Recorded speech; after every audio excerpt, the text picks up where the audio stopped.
Quisiera por favor que fueran conmigo al Evangelio de Mateo para continuar con las exposiciones del Sermón del Monte, específicamente de las bienaventuranzas, y vamos a leer los versículos 1 al 5. Mateo capítulo 5, versículos 1 al 5. Viendo la multitud, subió al monte, y sentándose vinieron a él sus discípulos. Y abriendo su boca les enseñaba, diciendo: Bienaventurados los pobres en espíritu, porque de ellos es el reino de los cielos.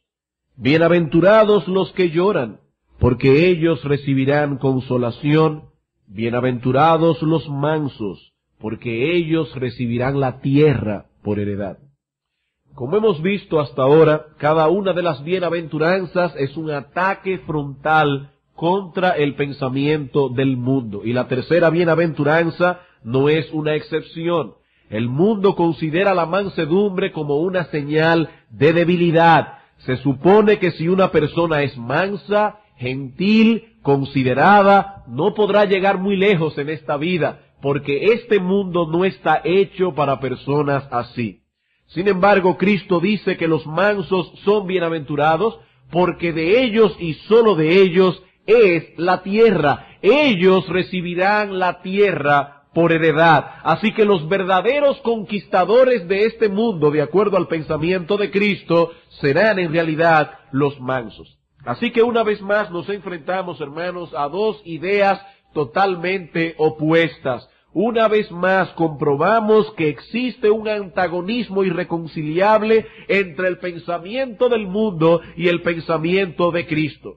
No se puede pretender seguir a uno mientras somos moldeados por el estilo de vida del otro.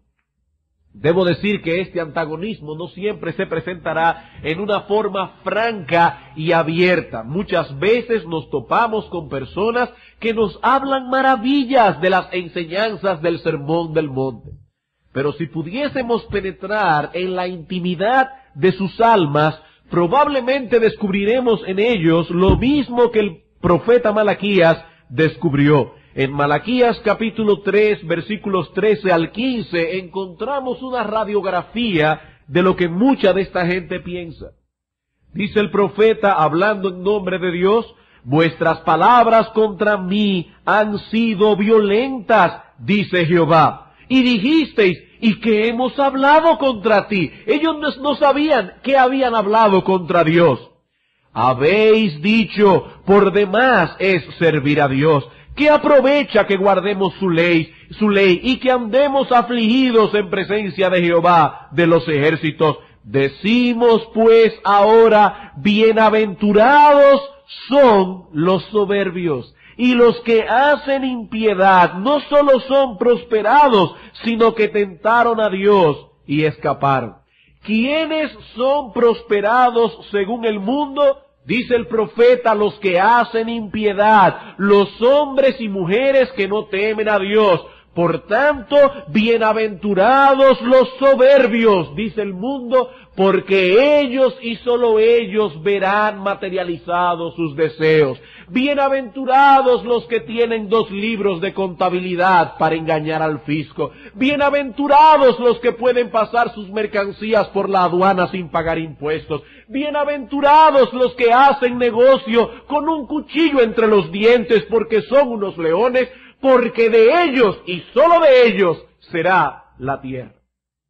¿Se dan cuenta, hermanos, que no puede haber concordia entre estas dos filosofías de vida?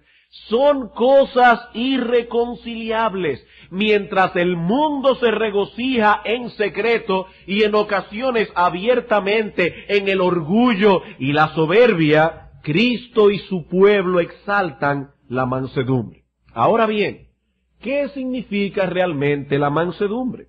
La semana antepasada vimos que muchas veces la mansedumbre ha sido asociada con ciertos rasgos naturales como la buena educación, por ejemplo, y otras veces con algunas debilidades de carácter como la indolencia, la cobardía o la falta de convicciones. Pero de acuerdo con las Escrituras, la verdadera mansedumbre es una obra del Espíritu Santo en el corazón de todos aquellos que han sido llamados eficazmente a la salvación. En Gálatas capítulo 5, versículos 22 y 23, se nos dice que el fruto del Espíritu es amor, gozo, paz, paciencia, benignidad, mansedumbre, templanza. El fruto del Espíritu. Y eso ya nos dice de entrada, no solo que esta característica es sobrenatural, es un fruto del Espíritu, sino también que no puede ser asociada con ningún tipo de debilidad. Desde el momento en que el apóstol Pablo nos dice que la mansedumbre es un fruto del Espíritu, ya no podemos asociarla con ningún tipo de debilidad. En 2 Timoteo capítulo 1, versículo 7, el apóstol Pablo dice, no nos ha dado Dios espíritu de cobardía, sino de poder, de amor y de dominio propio. Timoteo, a quien Pablo escribió ese versículo, tenía una labor muy pesada por delante, y su temperamento natural, tímido y retraído, no le era de mucha ayuda en el desempeño de su obra ministerial. Pero, dice Pablo, Timoteo, recuerda que Dios no nos ha dado un espíritu de cobardía, sino de poder, de amor y de dominio propio. El siervo de Dios no debe bajo ninguna circunstancia comprometer o negociar los principios inamovibles del Evangelio. Eso sería un síntoma de debilidad y de cobardía, y esa no es la disposición que hemos recibido del Espíritu de Dios. Y ese mismo Espíritu que nos ha dado poder, amor, dominio propio, es el que también impartió en nosotros la gracia de la mansedumbre. Lejos entonces de ser una persona débil, el hombre manso posee tal fortaleza de carácter que es capaz de sujetar sus impulsos naturales. Por eso alguien ha dicho que la mansedumbre es una gracia por medio de la cual somos capacitados por el Espíritu de Dios para moderar nuestras pasiones. Esta mansedumbre afecta profundamente nuestra relación con Dios y nuestra relación con nuestros semejantes. Noten el orden. El hombre manso aprende primero a relacionarse con Dios, y de allí parte todo lo demás. ¿Cómo se manifiesta, hermanos, la mansedumbre para con Dios? Básicamente de dos maneras, y estamos haciendo un recuento porque tenemos una semana por medio. Básicamente de dos maneras. En primer lugar, a través de un espíritu sumiso a la voluntad de Dios, a la providencia de Dios, sobre todo cuando nos encontramos en medio de la aflicción. Y en segundo lugar, a través de un espíritu flexible a su palabra. El hombre manso acepta la voluntad de Dios y procura activamente conformarse al patrón que Dios nos ha dejado establecido en su palabra. Debemos insistir en el hecho de que ese es el punto de partida. El que no conoce ese tipo de mansedumbre para con Dios, tampoco será manso al relacionarse con sus semejantes. ¿Y cómo se manifiesta la mansedumbre a ese nivel horizontal? ¿Cuándo podemos decir que un hombre es manso en su trato para con los otros hombres? De tres maneras. En primer lugar, cuando sabe sobrellevar las injurias, ofensas y maltratos de los demás. Este hombre no toma venganza, él no devuelve mal por mal, no es susceptible, no está todo el tiempo a la defensiva. Como alguien ha dicho, este hombre ya no se protege porque sabe que no tiene nada que proteger. En segundo lugar, el hombre manso está dispuesto a perdonar y a pedir perdón cuando las circunstancias lo requieran. Y finalmente dijimos que esta gracia se caracteriza por un trato gentil y considerado. El hombre manso es gentil, amable, tierno. Yo sé que alguien puede estar pensando, ay hermano pastor, es que yo no tengo ese temperamento. Por naturaleza tiendo a ser un poco tosco al tratar con los demás. No soy lo que se podría llamar una persona cariñosa. Hermanos, una de las cosas que establecimos desde el principio de estos sermones es que las características que aparecen aquí no son naturales. Nadie, absolutamente nadie, por más cariñoso y tierno que sea, es naturalmente manso. Algunos son tímidos, otros son retraídos, pero no mansos. Esta es una gracia que sólo el Espíritu puede implantar y que implanta en todos aquellos que han sido traídos eficazmente a la salvación.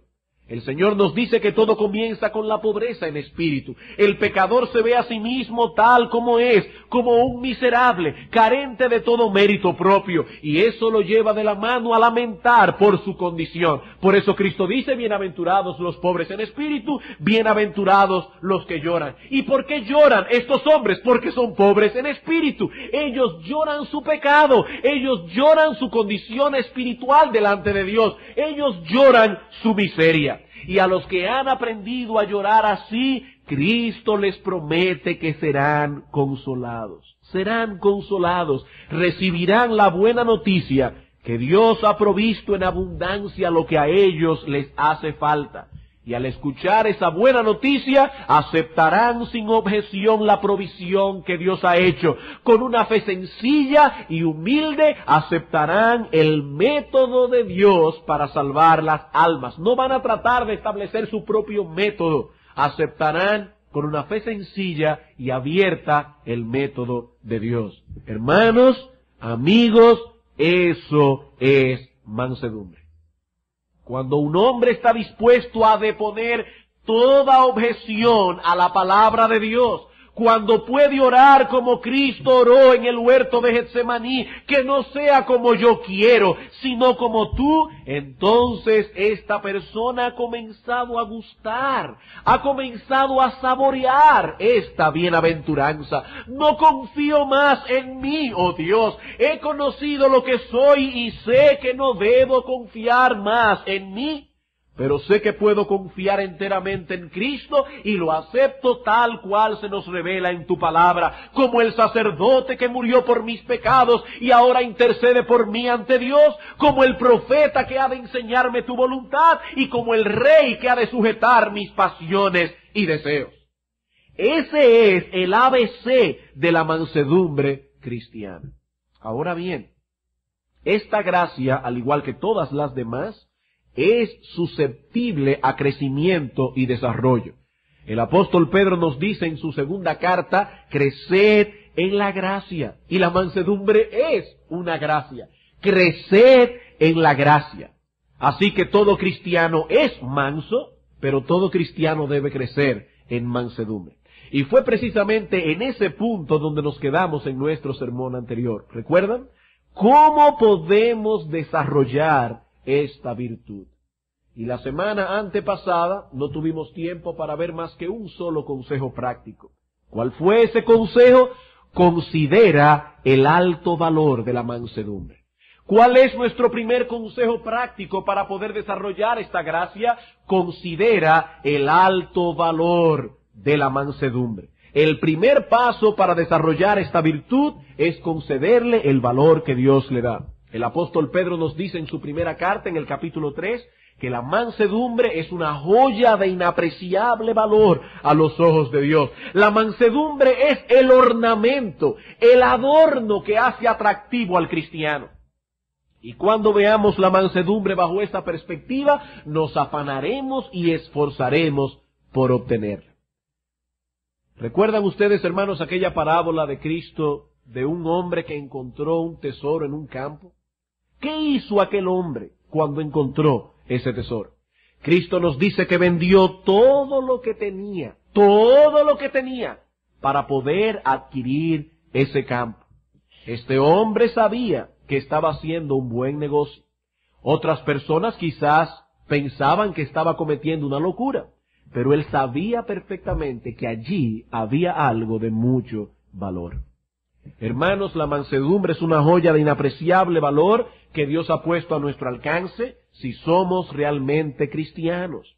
Así que si deseas desarrollar esa gracia que el Espíritu Santo ha obrado en ti, lo primero que debes hacer es apreciarla en su justo valor, porque sólo así estarás dispuesto a pagar el precio que sea con tal de adquirir ese tesoro.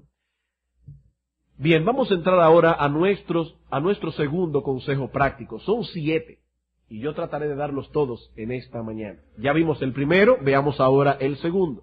¿Cuál es nuestro segundo consejo práctico para poder desarrollar la gracia de la mansedumbre? Medita a menudo en la persona de Cristo y aprende de su ejemplo. Medita a menudo en la persona de Cristo y aprende de su ejemplo. Mateo capítulo 11, versículos 28 al 30. Mateo capítulo 11, versículos 28 al 30.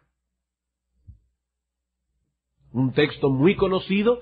Venid a mí todos los que estáis trabajados y cargados, y yo os haré descansar. Llevad mi yugo sobre vosotros y aprended de mí, que soy manso y humilde de corazón, y hallaréis descanso para vuestras almas, porque mi yugo es fácil y ligera mi carga. Estas palabras son una reminiscencia de Jeremías capítulo 6, versículo 16, donde dice el Señor: así dijo Jehová, paraos en los caminos y mirad, y preguntad por las sendas antiguas, cuál sea el buen camino, y andad por él, y hallaréis descanso para vuestras almas. Así que nuestro Señor Jesucristo no vino en el sentido más absoluto del término a traer una cosa nueva. Él vino a trazarnos las sendas antiguas, aquellas sendas que Dios estableció en el Antiguo Testamento y que Cristo reveló a plenitud en el Nuevo Testamento para que hallemos descanso para nuestras almas.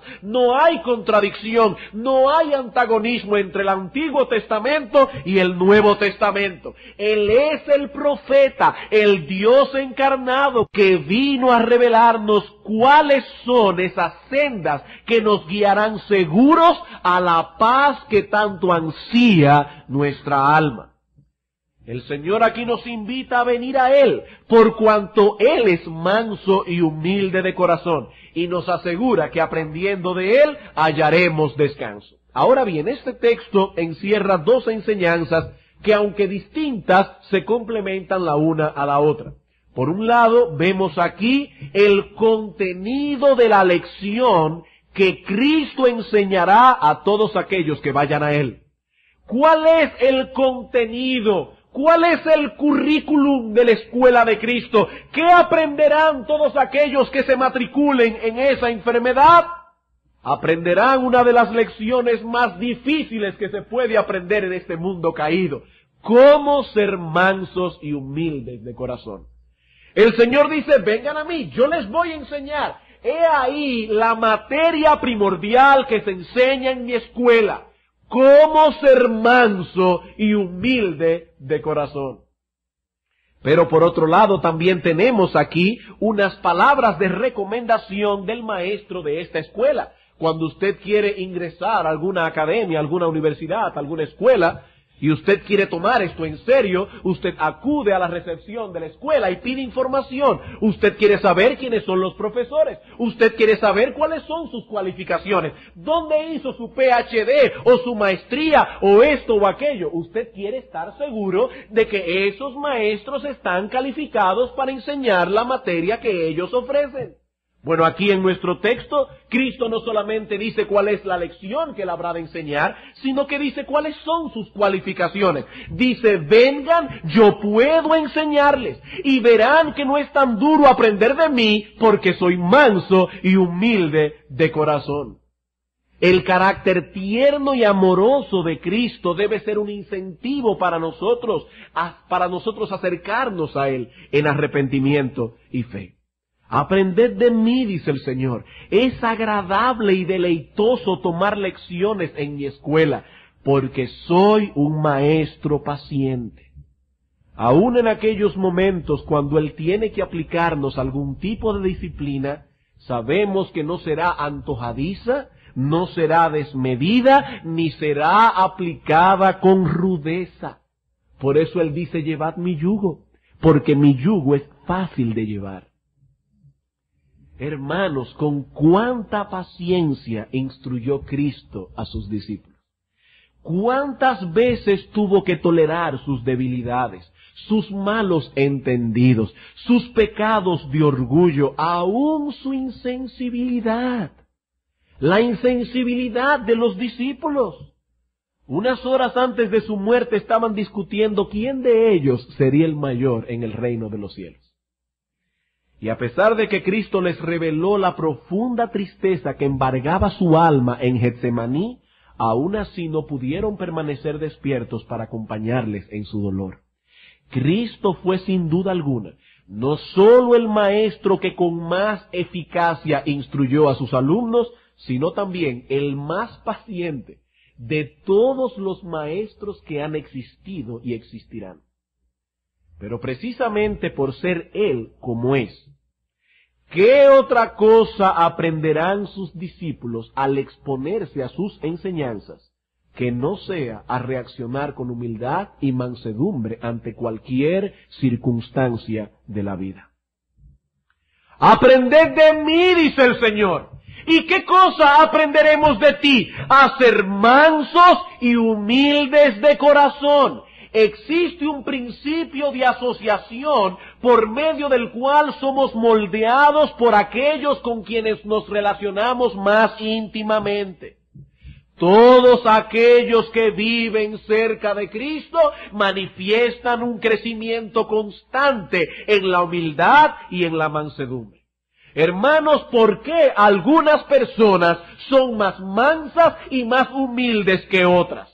Porque estos viven más cerca de Cristo que los otros. Esto no es un asunto temperamental. El apóstol Pablo nos dice en 2 Corintios capítulo 3 versículo 18 que ahora los cristianos tenemos el privilegio de poder contemplar como por un espejo la gloria de Cristo. Y a medida que eso ocurre, somos transformados de gloria en gloria en la misma imagen del Señor.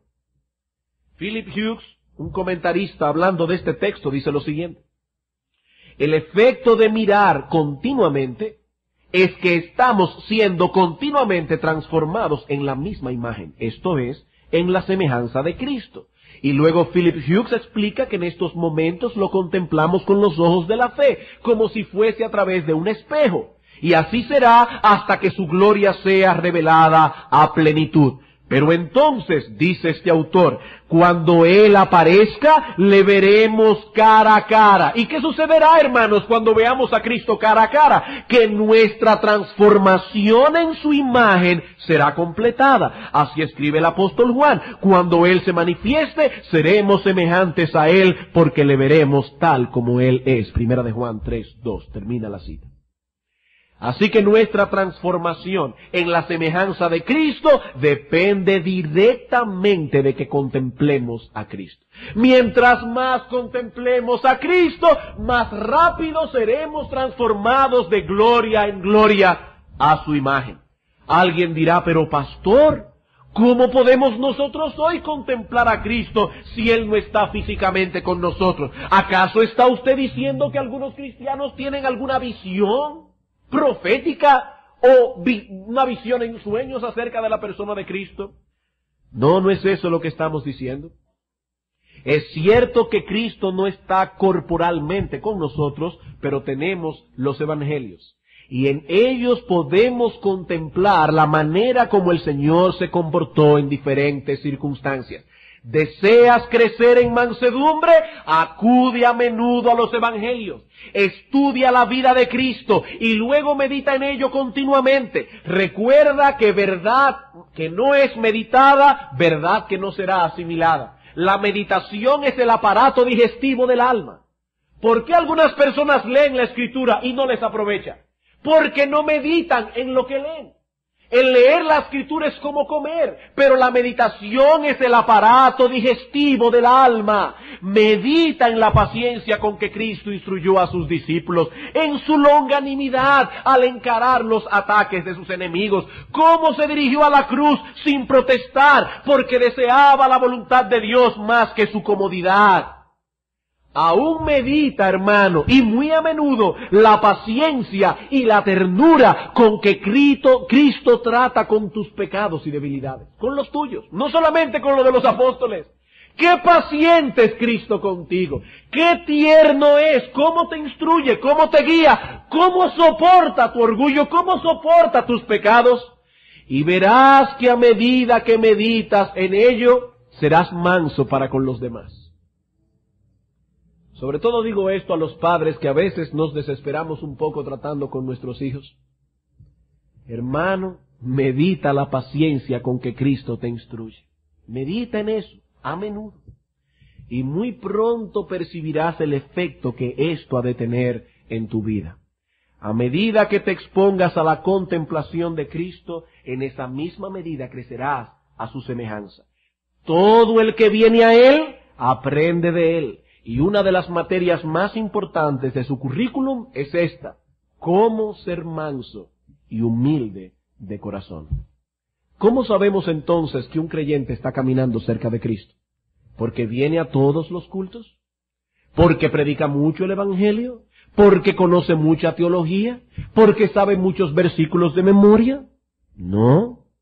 Todo eso estará ahí, de una forma u otra.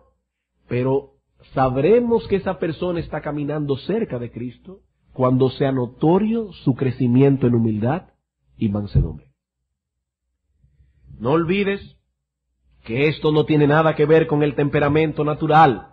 Esto tiene que ver con nuestro andar con Cristo. Nadie puede estar cerca de Él sin ser influenciado por Él. Y Él es manso y humilde de corazón. Así que todo creyente tiene la obligación no sólo de meditar a menudo en su persona, sino también de esforzarse conscientemente por imitarle. Conscientemente, en cada circunstancia de la vida, pregúntate: ¿qué haría Cristo si hubiese estado en mi lugar? ¿Qué haría Cristo? No solo cómo hubiese actuado, sino también cuál hubiese sido su actitud ante el hecho. ¿Qué nos dice el apóstol Pablo en Filipenses capítulo 2, versículo 5? Haya pues en vosotros el mismo sentir que hubo en Cristo Jesús. Y la idea allí es: haya pues la misma forma de pensar, la misma actitud. Y hermanos, eso no es una opción, no es un buen consejo, es una orden. Pablo dice: haya pues en vosotros la misma forma de pensar que hubo en Cristo. Él nos dejó ejemplo, dice Pedro, para que sigamos sus pisadas. Hermanos, si decimos ser creyentes, tenemos la obligación de esforzarnos conscientemente por imitar a Cristo en esto. Él era manso y humilde de corazón. En tercer lugar, nuestro tercer consejo práctico, y debo decir que los otros son más breves, es el siguiente: ora a Dios diariamente porque su Santo Espíritu te supla de la gracia necesaria para controlar tus pasiones. Ora a Dios diariamente porque su Santo Espíritu te supla de la gracia necesaria para controlar tus pasiones. Mateo capítulo 7, versículos 7 al 11. Mateo capítulo 7, versículos 7 al 11. Dice nuestro Señor: pedid y se os dará, buscad y hallaréis, llamad y se os abrirá. Porque todo aquel que pide recibe, y el que busca halla, y al que llama se le abrirá. ¿Qué hombre hay de vosotros que si su hijo le pide pan, le dará una piedra? ¿O si le pide un pescado, le dará una serpiente? Pues si vosotros, siendo malos, sabéis dar buenas dádivas a vuestros hijos, ¿cuánto más vuestro Padre Celestial que está en los cielos dará buenas cosas a los que se lo pidan? Hermanos, en nosotros mismos, y creo que todos aquí van a estar de acuerdo conmigo en esto, en nosotros mismos no tenemos capacidad para controlar la impaciencia, la intolerancia, la ira, el enojo que mora en nuestra carne pecaminosa. No podemos. Pero Dios ha prometido dar buenas cosas, dice el texto. Dios ha prometido dar buenas cosas a los que se lo pidan. Somos débiles y por causa de nuestras debilidades necesitamos de la gracia de Dios día tras día. Al igual que David cuando pecó con Betsabé y mató a Urías, debemos orar a Dios que nos libre de homicidios. Dice David en el Salmo 51, versículo 14, Dios, líbrame de homicidios. Solo Dios puede librarnos de esos impulsos violentos que se levantan en nuestro corazón y que en grado mayor son los que podrían llevar a un hombre a cometer un asesinato en un momento de ira. Al pedir a Dios que lo librara de homicidios, David estaba reconociendo que solo Dios podía impartirle la gracia necesaria para moderar su ira, moderar su enojo, su deseo de venganza o su deseo de salirse con la suya, que fue lo que pasó en el caso de Urías Eteo. Nuestro Señor Jesucristo en el Padre Nuestro nos enseñó a orar pidiendo el pan nuestro de cada día. Él no dijo, bueno, arréglensela por mes. Señor, danos el pan de este mes. No. Danos el pan de esta semana. Tampoco. Cristo dice, oren, Padre nuestro que estás en los cielos, el pan nuestro de cada día, dánoslo hoy. Dándonos a entender que al orar debemos tener la conciencia de que necesitamos la asistencia divina diariamente para el sostén de nuestros cuerpos. Hermano, aunque usted tenga 25 millones de dólares en un banco en Suiza, usted necesita orar diariamente por la provisión del pan. Porque Dios podría permitir en su soberanía que ese banco en Suiza quebrara sin que usted lo supiera y su dinero se evaporó. Y usted se queda sin un centavo, como pasó aquí hace unos años atrás cuando algunos bancos comenzaron a caer. Que personas se quedaron con todos los ahorros de su vida congelados en un banco. O Dios podría simplemente retirar su mano de gracia por un segundo, mañana le da a usted un derrame cerebral y ya no puede hacer nada, ya no puede trabajar. Hermanos, nosotros necesitamos que Dios nos dé el pan de cada día. Pero más adelante añadió que debíamos pedir también a Dios que nos librara de tentaciones, que no nos dejara caer en el mal, lo que equivaldría a pedir la gracia nuestra de cada día. La gracia de cada día. Diariamente necesitamos su provisión material, diariamente necesitamos su asistencia divina para no dejarnos vencer por la impaciencia, la ira, la intolerancia. Pero cuán alentador es saber que nuestro Dios no solo es el Dios de toda gracia, sino también el Dios que ha prometido proveer a sus hijos todas aquellas gracias que necesitamos en cada situación. En cada situación, hermanos, eso es alentador. Necesitamos su gracia y Dios ha prometido darnos su gracia. Pero ¿cuál es el medio? Pedid y se os dará. No tenéis lo que queréis, dice el apóstol, porque no pedís. No pedís. ¿Acaso no tenemos en la palabra de Dios la promesa de que si pedimos algo conforme a su voluntad, Él nos oye? Bueno, puedes estar seguro de que si le pides a Dios la gracia de la mansedumbre, esa petición es conforme a su voluntad. Porque si hay algo que es de gran estima delante de Dios, es un espíritu tierno y manso. Cuarto consejo práctico. Cuarto consejo práctico. Considera a menudo quién eres tú sin la gracia de Dios. Considera a menudo. En Deuteronomio capítulo 9 Dios le dijo al pueblo de Israel, para que no olvides ninguno de los días de tu vida de donde yo te saqué. Considera a menudo quién eres tú sin la gracia de Dios. La mansedumbre se encuentra enraizada en la pobreza en espíritu. Nos airamos cuando alguien nos ofende porque en ese momento olvidamos quiénes somos. Dice el doctor Martin Lloyd-Jones al respecto. Cuando uno se ve a sí mismo tal cual es, sabe que nadie puede decir nada de él que sea demasiado malo. No hay por qué preocuparse de lo que los demás digan o hagan. Se sabe que uno merece eso y mucho más. Aun cuando están diciendo cosas que no son verdad, las que sí son verdad son terribles. Entonces, hermanos, ¿por qué nos preocupamos? ¿Por qué nos preocupamos?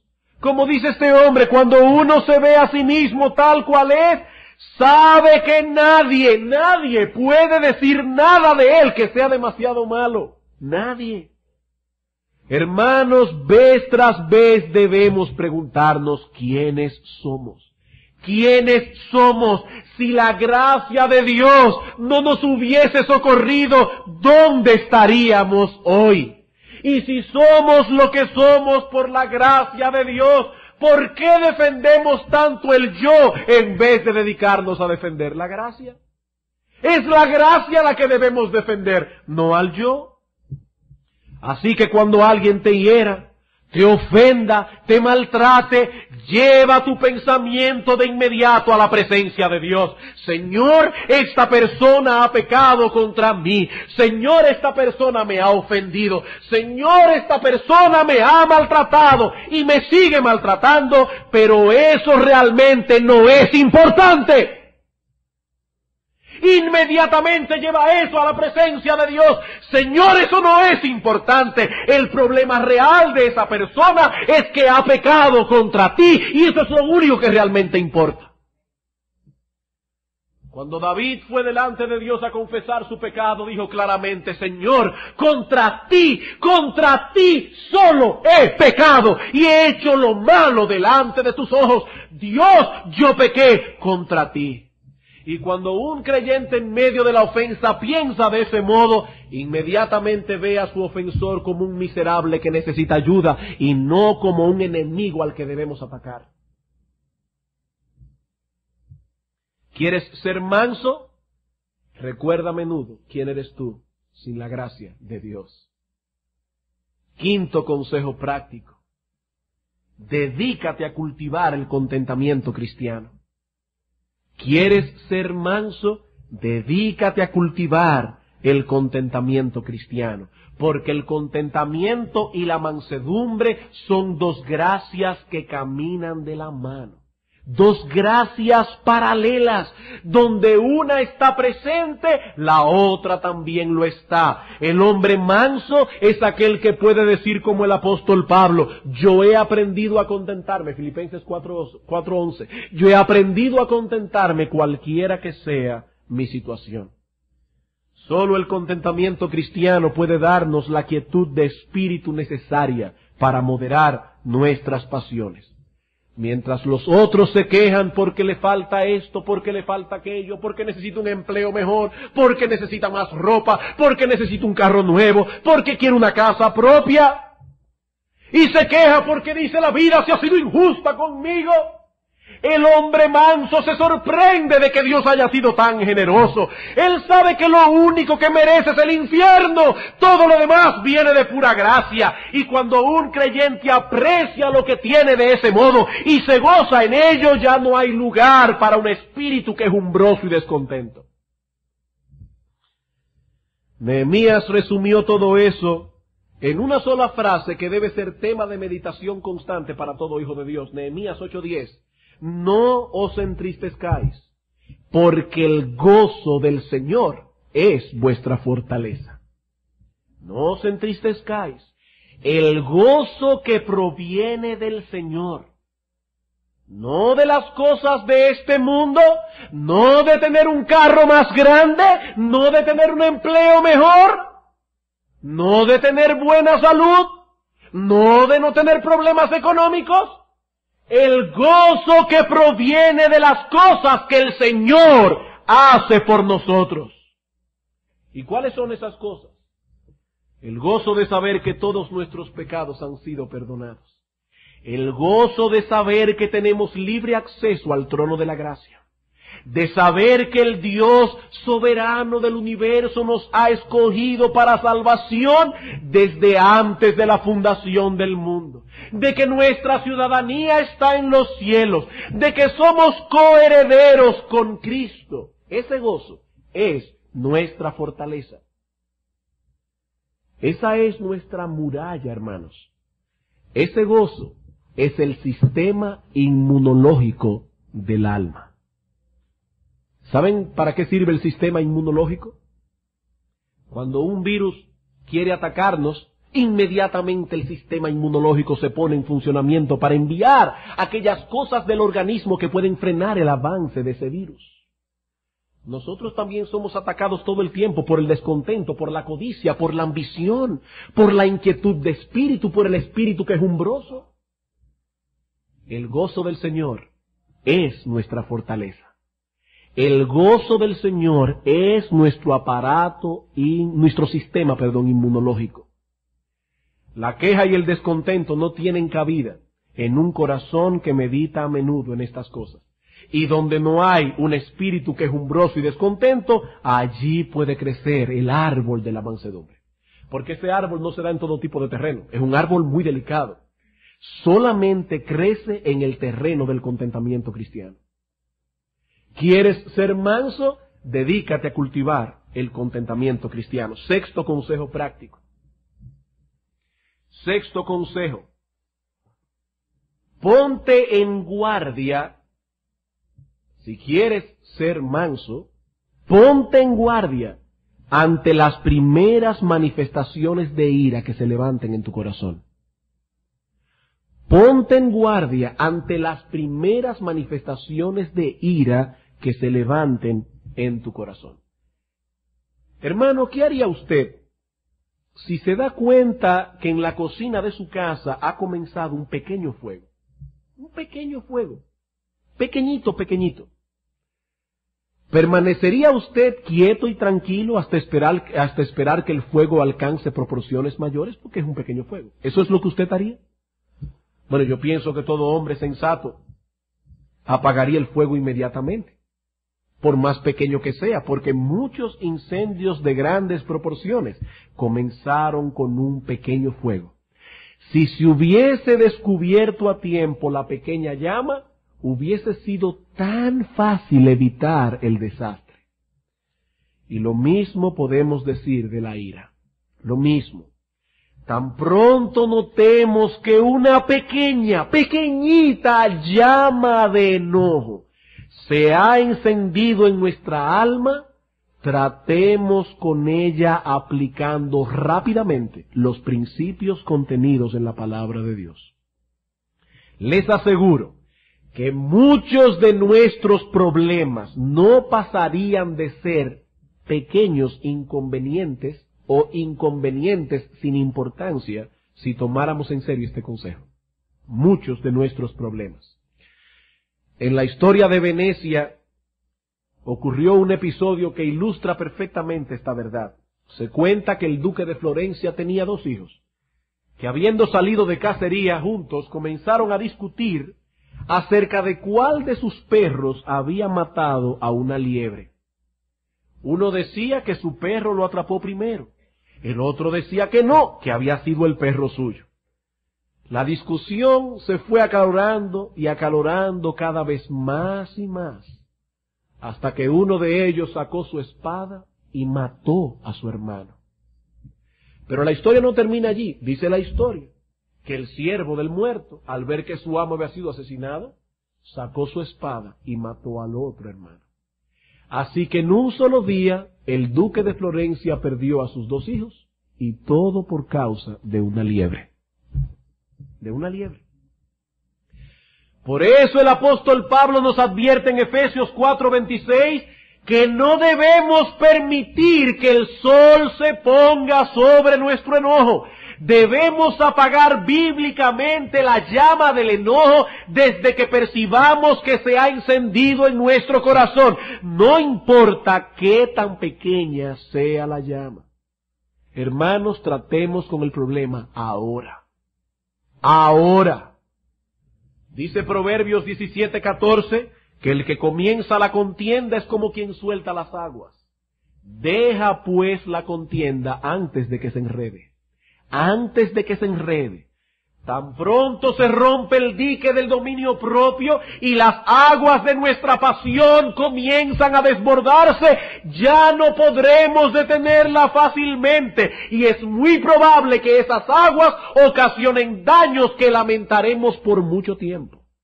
Por mucho tiempo. Es en medio de tales situaciones que decimos lo que no debimos decir, Es en medio de tales situaciones que hacemos lo que no debimos hacer y entonces nos lamentamos por siempre de haber actuado de ese modo.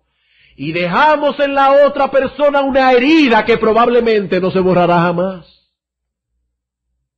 Y cuando por fin vamos a donde la persona y decimos, fulano, perdóname. Si es a la esposa, mi amor, perdóname, reconozco que no debía haberte dicho esto. Por más piadosa que sea esa mujer, dirá te perdono, pero en el fondo de su corazón piensa, hubiera preferido que no me hubiera dicho eso nunca en tu vida. Nunca en tu vida. Hermanos, cuidado, apaguen la llama de la ira inmediatamente. Y el último consejo,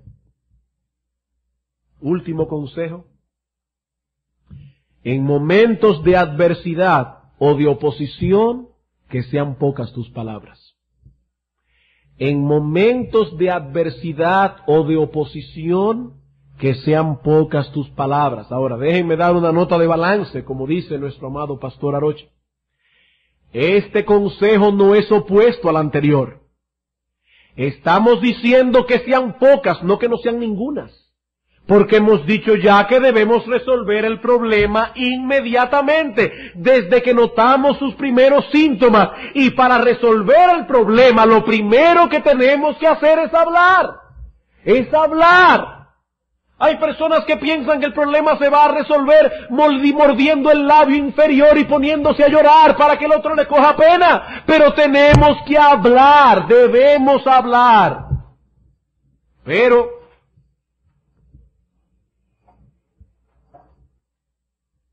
que es necesario que hablemos, pero piensa bien lo que vas a decir y procura que sea lo necesario. Piensa bien lo que vas a decir y procura que sea lo necesario. En Amós capítulo 5 versículo 13, el profeta nos dice que los hombres prudentes callan cuando el tiempo es malo. Los hombres prudentes callan cuando el tiempo es malo. El fuego necesita oxígeno para poder tener combustión. La multiplicación de palabras es como abrir el tanque de oxígeno.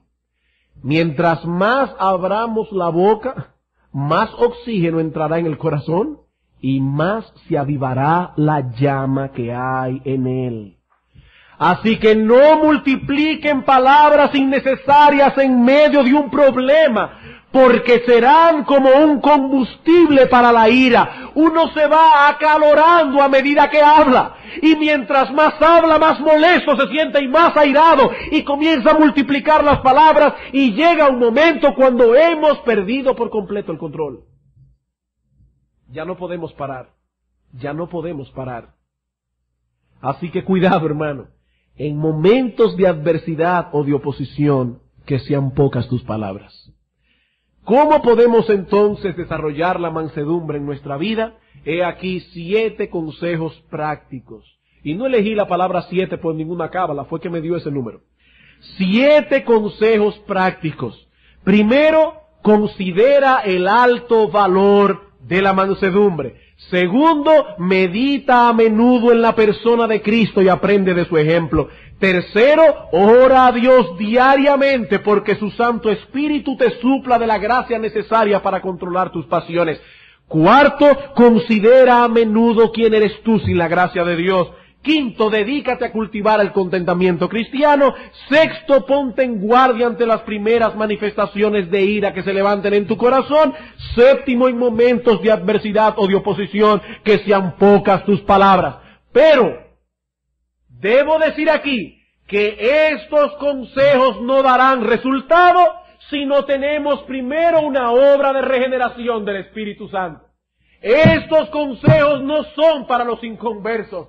Estos consejos son para aquellos en quienes el Espíritu de Dios ha transformado su corazón. Nadie puede ser manso si primero no es pobre en espíritu. Nadie puede ser manso hasta que el Espíritu Santo lo ha convencido de que delante del trono de Dios no tiene mérito alguno, hasta que no va delante de Dios como un miserable, diciendo: Señor, perdona mis pecados, perdona mis maldades, abre mis ojos para que pueda entender tu palabra en el Evangelio. Entonces, y solo entonces, estos consejos podrán ser efectivos. Que el Señor nos conceda el poder adornar nuestra profesión cristiana, mostrando en nuestras vidas esta característica esencial de los ciudadanos del reino. Aún no hemos concluido el tema de la mansedumbre. Esta tarde pasaremos a considerar lo que Cristo promete a los mansos. Bienaventurados los mansos, porque ellos recibirán la tierra por heredad. ¿Qué significa eso? Lo veremos en el sermón de la tarde, si el Señor así lo permite. Vamos a orar. Bendito Señor y Dios nuestro, glorias sean dadas a ti por tu amor para con nosotros, por tu gracia inmerecida, por tus favores para con nosotros, tus hijos. Gracias, oh Señor, por haber obrado en nuestro corazón a través de tu Santo Espíritu. Gracias por haber implantado en nosotros las cualidades de la nueva vida en Cristo. Ayúdanos ahora a poder desarrollar esas características, para que en todo podamos ser luz y sal de este mundo cuando los hombres contemplen que realmente somos distintos. Ayúdanos, oh Dios, y prepara nuestros corazones para escuchar tu palabra en esta tarde una vez más. Te lo suplicamos, oh Señor, en el nombre de Jesús. Amén.